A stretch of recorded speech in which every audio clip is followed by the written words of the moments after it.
Sardegna, Arzachena. In un breve avalamento incastonato fra le due cime granitiche più elevate, vi è un edificio a pianta subrettangolare, con pareti curvilinee, quasi ad abside. Si tratta di un tempio, il tempietto di Malchittu. Per la particolarità dell'atrio quadrangolare, precedente la camera, si inquadra nel tipo detto a megaro.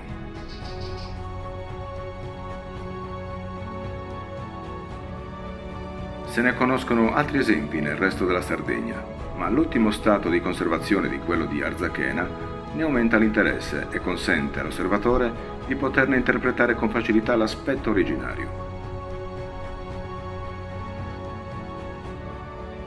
Manca, infatti, solo il tetto ligneo che copriva sia l'atrio che la camera. Il tetto doveva essere a doppio spiovente, con un trave centrale alla quale si appoggiavano trasversalmente i travetti che sostenevano le frasche a fasci ed intrecciate.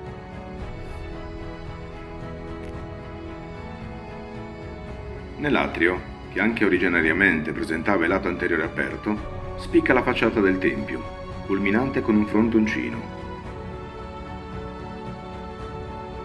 Nella porta, delimitata in alto da un sottile architrave, si evidenzia uno degli accorgimenti tipici dell'edilizia nuragica, il finestrino di scarico, anch'esso architravato.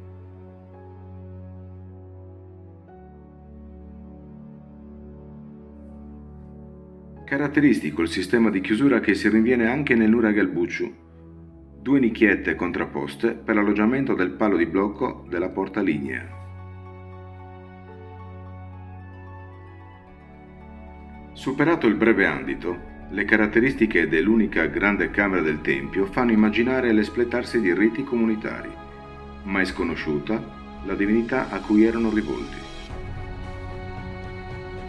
Un bancone appoggiato al muro di fondo accoglieva probabilmente il simbolo del culto e gli ex voto, che lo scavo ha restituito purtroppo illeggibili, completamente triturati dal groviglio di radici del grosso leccio cresciuto sulle murature. Inoltre, una serie di sedili lungo il lato destro della camera doveva essere riservata alle persone ammesse ai rituale che si svolgeva attorno ad un focolare posto al centro dell'ambiente. All'originalità della struttura hanno risposto anche i dati di scavo, una serie di elementi scientifici che hanno consentito di attribuire la costruzione all'età del bronzo medio, la stagione nella quale il megalitismo nuragico trova la sua affermazione. Ancora oggi, dopo più di 3000 anni, l'antica civiltà dei Sardi rimane una delle storie più affascinanti e misteriose di tutto il Mediterraneo.